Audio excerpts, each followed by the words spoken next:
첫 소식입니다. 한국은행이 앞으로 기준금리를 한두 번쯤 올린다고 하더라도 이건 긴축 정책이 아니다라는 입장을 밝혔습니다.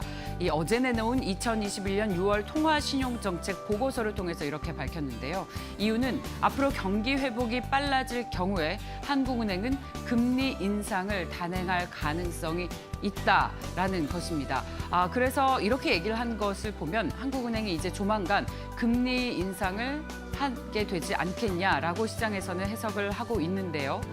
이 한국은행이 금리 인상을 할 것 같다라고 하는 이유는 크게 세 가지를 잡을 수가 있습니다. 첫 번째는 빚을 내서 투자해서 가계 대출이 늘었습니다. 두 번째는 물가 수준이 중앙은행의 물가 안정 목표치인 2%를 훌쩍 넘었죠. 지난달엔 2.6%, 4월 달에는 2.3%였습니다. 세 번째는 백신 접종을 완료하게 되면 경기 회복 속도가 더 빨라져서 물가도 더 빨리 오를 것이니까 금리를 이제 인상해도 되지 않겠느냐라는 판단이라는 해석들이 나오고 있습니다. 그리고 금리를 인상한다 하더라도 이것은 긴축 정책이 아니라 정상화의 과정이다라는 판단입니다.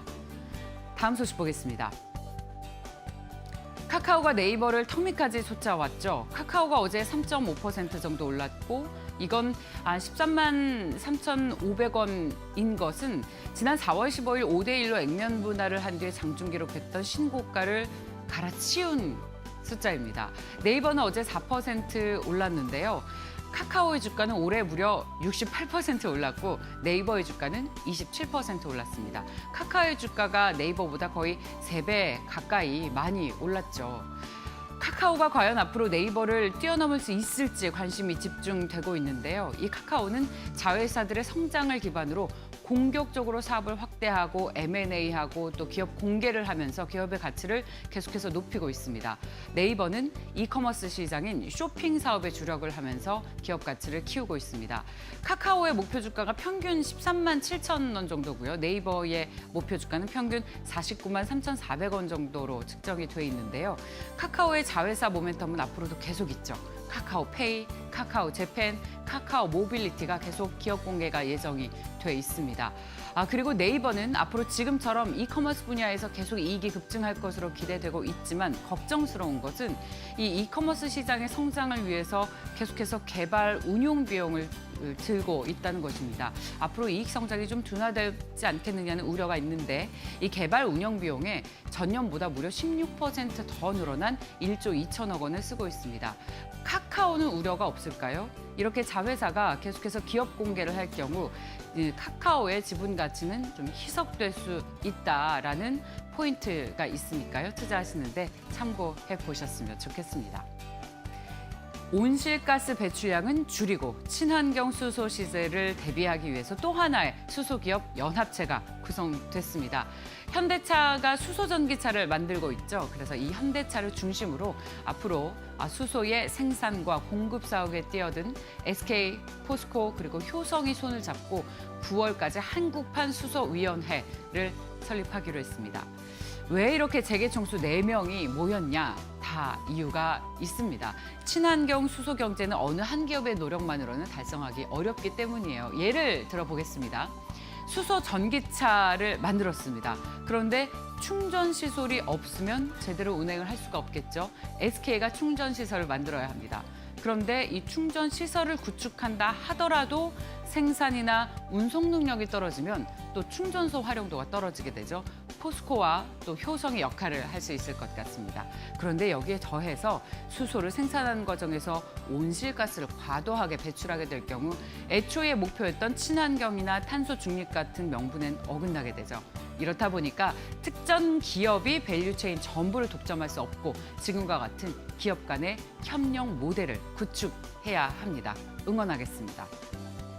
어제 저희 장 출발 직전에 나온 소식이죠. SK텔레콤이 SK텔레콤과 SKT 신설 투자로 인적 분할을 결의했습니다. 기존의 SK텔레콤은 사명을 그대로 유지하면서 AI나 디지털 인프라 회사로 거듭날 것이고 여기에 통신 사업과 미디어 분야에 관련이 있는 SK 브로드밴드와 같은 회사를 자회사로 두게 됩니다. 그리고 신설 회사는 반도체와 ICT 혁신기술 투자 전문 회사가 되는데 여기는 SK 하이닉스와 함께 반도체 에코시스템을 구축한다는 계획입니다. 사명은 아직 정해지지 않았고 자회사로 SK 하이닉스, ADT 캡스, 11범과 티맵 모빌리티와 같은 회사가 들어갈 것 같습니다. 액면 분할 5대1로 해서 만약에 여러분께서 현재 SK텔레콤 주식 20주를 보유하고 있다면 액면 분할에 따라서요. 이 주식이 100주로 늘어나고요. 분할 비율에 따라서 SK텔레콤 주식 60주, 신설회사 주식 40주를 받게 됩니다. 그리고 오는 11월 1일부터 존속회사와 신설회사로 새롭게 출범하게 됩니다. 마지막 소식 보겠습니다. 증시는 사상 최고가를 기록하고 있지만 체감은 어떠세요? 저는 심심치 않게 요즘 장 어렵잖아요 라고 얘기를 하고 있습니다. 증시는 사상 최고치를 기록하고 있지만 시장에서 느끼는 체감은 어렵습니다. 그럼 도대체 어떤 종목이 수익이 나고 있는 것일까요? 바로 중소형주입니다. 중소형주가 우수한 성적을 기록하고 있다는 것 알고 계십니까? 3개월 수익률 기준으로 국내 주식형 펀드 중 중소형주 펀드만 나홀로 두 자릿수를 기록했습니다. 지난 3개월을 기준으로 국내 액티브 주식 중소형 펀드의 수익률이 10.99%로 집계됐는데 같은 기간 동안 대형주 중심의 국내 주식형 펀드 평균 수익률은 6.54%입니다. 국내 주식형 펀드보다 중소형주 펀드 수익률이 한 7, 80%더 높은 것이죠. 이 중에서도 신영, KB, 이런 KB증권에서 나오는 중소형 펀드는 수익률이 무려 20%에 가까운 그런 상품도 있습니다. 자, 늘 직접 투자에 집중하고 있지만 간접 투자의 수익률을 결코 무시할 수 없는 이유죠.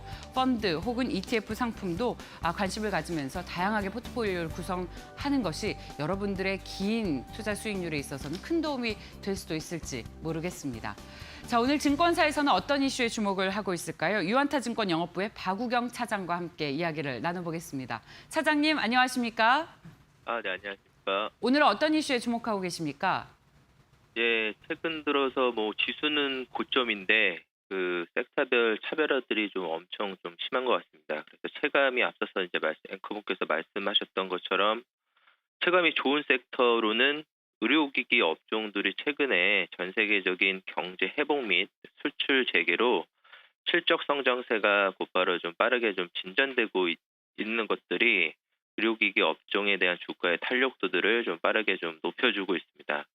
전 세계적으로 이제 코로나 백신이 공급되기 시작하면서 경제 회복 및 수출이 좀 재개가 되고 있어서 최근 들어서 실적 회복을 넘어서 이제 본격적인 이제 성장세로 이제 의료기기 업체들이 좀 좋아지고 있고요. 그런 측면들이 이제 주가 상승세로 좀 나타나고 있는데 저희가 첫 번째 주목할 업종으로는 임플란트 업종으로 좀 말씀을 드리겠습니다. 임플란트 업종 같은 경우에는 다들 아시다시피 이제 고령화가 시작이 되면서 임플란트의 수요가 전 세계적으로 좀 빠르게 좀 증가하고 있는데 중국, 러시아, 이제 동남아 등 신흥 시장을 중심으로 우리나라 이제 임플란트 업체들의 수출이 급증하고 있는 모습들이 지속적으로 좀 나타나고 있습니다. 특히 이제 중국 같은 경우에는 임플란트 신립 가능 의사 수들이 좀 증가를 하고 있고요. 임플란트에 대한 수요 증가이기 때문에 본격적인 중국의 그런 시장 개화기를 좀 판단이 되고 있고 신흥 시장, 러시아나 동남아도 똑같은 그런 시장 개화기 때문에 수출에 대한 고성장은 저희가 지속적으로 좀 보여줄 걸로 좀 보이고 있습니다.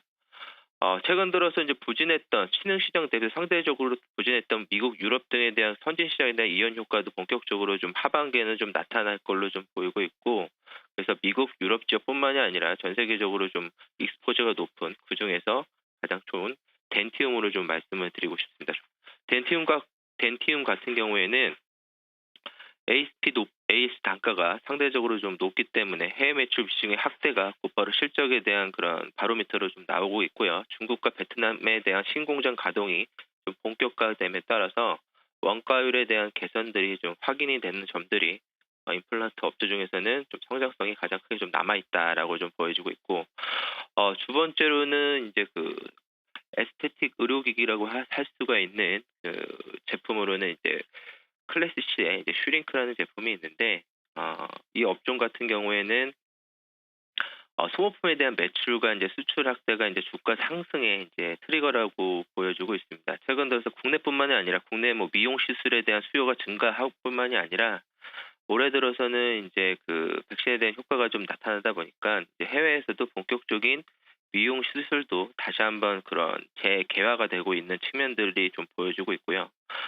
글로벌 에스테틱 의료기기인 그런 사이노시와의 협업을 통해서 북미, 유럽 등 주요 선진 시장 내 수출이 좀 본격화되고 있는 다른 그런 의료기기 업체들에 대한 그런 고평가들도 같이 진행되고 있어서 이런 의료기기 업체 중에서 에스테틱 의료기기를 좀 저희가 좀 봐야 되지 않을까라고 좀 보여주고 있습니다.